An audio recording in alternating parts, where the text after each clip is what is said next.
Hi guys, and welcome back to another DrAce video, and today we're going to be playing Ride 4 and we are using the Ducati Superleggra here in Portimao in the wet. Now I'm not entirely sure if it's called the Superleggra or the Superleggera, but I guess with my British accent I'm going to say Superleggra from now on. Of course, renowned for pronouncing things incorrectly, such as Tacuba, for example. And what do you know, there's been carnage already. Gaulle the Frenchman, has crashed into the car variant corner, which is the prime area, but of course this is Portimao car variant. So onto the right hand side we'll go now for Lagos for turn 4.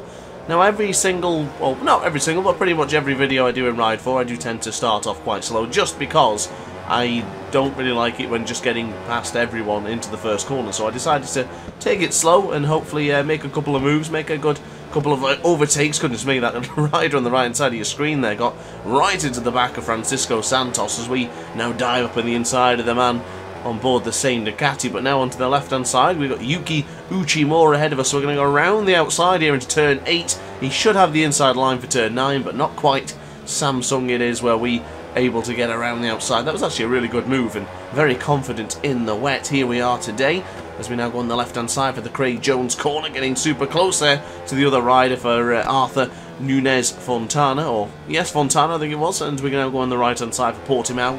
Two Portuguese riders ahead of us in Ana Salgado and Cristiano Bento. They will be the next two targets on our agenda as we now go into the left hand side for turn 13. Not able to make a move here, but we might be able to go around the outside into the 14th corner for Sagres, but not quite. Ooh, actually getting it up on the inside there, chucking it up on the inside of the Portuguese lady Ana Salgado, and now it is only Cristiano Bento to tackle. Now bear in mind I am taking this rather steady here and I'm not exactly pushing too hard because unfortunately the AI in Ride 4 just aren't quite as difficult as I would have wanted them to be, but when we get past these I'm going to start chucking in some really fast lap times, so just hang in there. Of course the track is going to start drying very soon. I guess it is already at this particular point, but it's now as we go on the right hand side. Actually you can see a rather dry line just forming in the centre of the track there. You can see now onto the right hand side the battle of Alvin Finch, Julio Silveira and Bradley Hooper up in the front position, and look at that move up on the inside. Wish Darren Binder had done that to Dennis Foggia and not clattered into the back of him, but never mind about that as we get on the left hand side for turn 5, a little bit wide there, getting on board the rumble strip and getting a bit out of shape.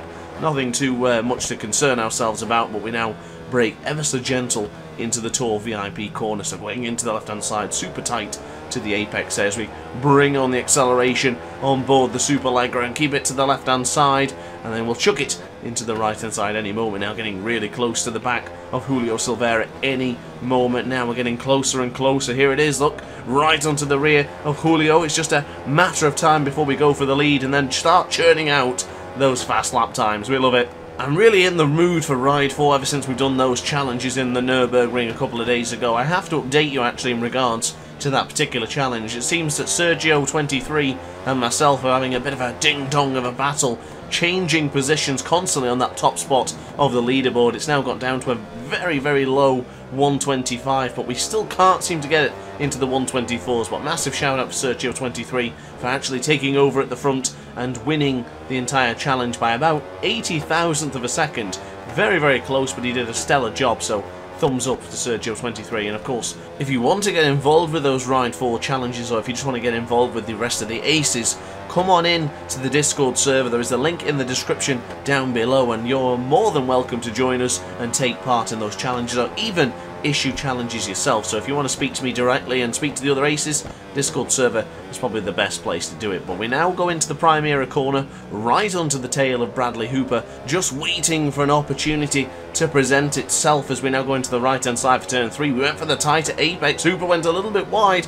There is the lunge going into turn 4 in this damp and sodden track of Portimao, and we do have the lead on board the Ducati Superleggra. So onto the left hand side for turn 5, getting touching on the rumble strip there. Trying not to do that if I can, but unfortunately I did end up going on the rumble strip. But we are still in the lead, and we now have a half a second gap to Bradley Hooper. So I guess this is it. It's curtains for Mr. Hooper and Silveira behind. Now it's time to churn out those fast lap times and stay consistent, or at least I hope so, at the very least. Now guys, on Sunday I have planned to do a live stream. It'll be at 6 PM GMT, but I do need some assistance. I have a poll on my community post on the channel And if you want to see either MotoGP, Ride 4, MXGP 2021, GP bikes, or maybe something else, make sure that you answer to that poll and you leave your suggestion for the particular live stream. Whatever gets the top votes is what we'll be playing on Sunday evening. So I hope you guys get involved and we can play something together on Sunday, because of course I've got a bit of time off and very much enjoy spending that time with you guys as well. So stay tuned for the live stream on Sunday. And speaking of events as well, tomorrow, Christmas Day, I appreciate that you're all going to be spending time with your family, you're going to be enjoying the turkey, etc, etc. However, I do have an amazing race planned for you on MotoGP 21, so I hope, if you get a chance, maybe get Gran and Grandad to sit with you at the table and get out your iPhone and show them the latest DrAce upload on Christmas Day, because honestly, if they're not a bike fan, they will be after the MotoGP 21 career mode video I'm going to drop on Christmas Day, believe me. So we didn't manage to actually improve the lap time on that previous lap, and I guess actually with the track drying with these tyres, it's going to bring on the degradation quite quickly now, because of course the tyres aren't really made for this particular situation. We do have the rain tyres on. There's going to be a couple of riders out there with the stock tyres, and sometimes the stock tyres is better for when racing on Ride 4 when it's wet like this, because the track dries so quickly. You've practically got really, really bad tyres for a dry circumstance. But we are up by 0.4 of a second into the first split as we're now on the left hand side for turn 6. Now onto the acceleration, ever so slightly and ever so gentle, because I'm not running anti-wheelie or traction control right now. I don't believe I am, at least. I know I'm not running traction control, but anti-wheelie is a bit of an enigma. But I don't think I've got it on for this particular video, because you have to be very careful, and I didn't use anti-wheelie for quite a while now. I've not really been using it. May have to chuck it on for 1 or 2 bikes I've got planned for the future.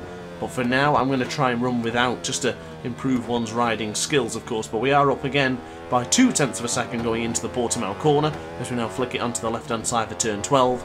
Not as tight as the apex I would have wanted to. We get a little bit caught on the rumble strip, and we go a little bit wide for turn 13, as we now bring on the acceleration. We'll chuck it in to the right-hand side now for Sagres for turn 14, and then we'll start bringing on the acceleration ever so gently to try and improve the lap time. But as I mentioned, this track is drying, and it's actually getting a little bit more difficult for us to ride here. Now the lap times are still good, but they're not improving, which I wanted to do. I wanted to keep improving the lap times, but unfortunately that hasn't come to fruition so far. So we now enter the final lap as we cross the line. It is actually an improvement on the lap time. It's a 1:51.243, so just a couple of tenths quicker than the previous lap, as Cristiano Bento has now put himself up into second place. The gap is 3.7 seconds to that man behind. The Portuguese man getting a home podium. I think he'd be happy with that one. He's actually taking a little bit of time out of me there into the first sector. I think we're clawing it back, though. It's actually going to go over 4 seconds now, so pretty much done and dusted in this one, unless something absolutely disastrous happens, which I don't think is going to happen. So now bringing on the acceleration, we'll be chucking out that left boot, just slowing ourselves down for the Tour VIP. Lost a 1/10 of a second once again, but I'm not really concerned now about the lap time. I think a 1:51.243 is pretty decent, but being that close to the 150s, maybe I'm going to push a little bit more, see if we can get into the high 150s. That would be a rather nice treat to finish this video upon, as we now go on the right hand side for Samsung. Nice and tight to the apex, a little bit too tight. Oh, we almost saved it. Oh, I got it onto the rumble strip, and I'm in a pretty predicament here, because I can't accelerate going up this hill without anti-wheelie. I'm going to lose so much time to Cristiano Bento, and I'm actually on the back foot here. We're going into the Craig Jones with a 7/10 of a second gap to the Portuguese man ahead of us. Christmas has come early for Cristiano Bento if he can hang on to the lead. We need to get at least half a second taken away from him before the back straight. Now the AI aren't that quick on the straight, so we might be able to have an advantage on the back straight, but for the time being, it's half a second into the favour of Mr. Bento ahead of us. And we now go into Sagres with a 0.4 of a second gap to Cristiano Bento. We lost 5 seconds on that sector alone after that debacle going into the Samsung corner, but now into the gap for the right-hander. 0.5 of a second is the gap. We're bringing on the acceleration of the Ducati Superleggra.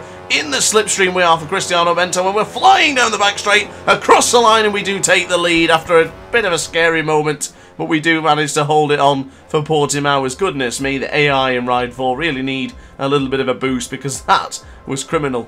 But upon that note, guys, that is going to be it from me. I really hope you enjoyed this particular video. If you did, let me know in the comments section down below, and also consider hitting the like button and subscribing as well. So upon that note, guys, thank you very much for watching the video. Hope you enjoyed it, and I'll see you in the next one. Ciao for now. Oh hi, didn't quite see you there. Good to see you're still here. If this video didn't quite set your appetite, then why not watch some more DrAce content by clicking the video shown on screen now. Furthermore, if you would like to follow me on social media, you can do so now, with the links down in the description. Consider subscribing so you don't miss a single DrAce video.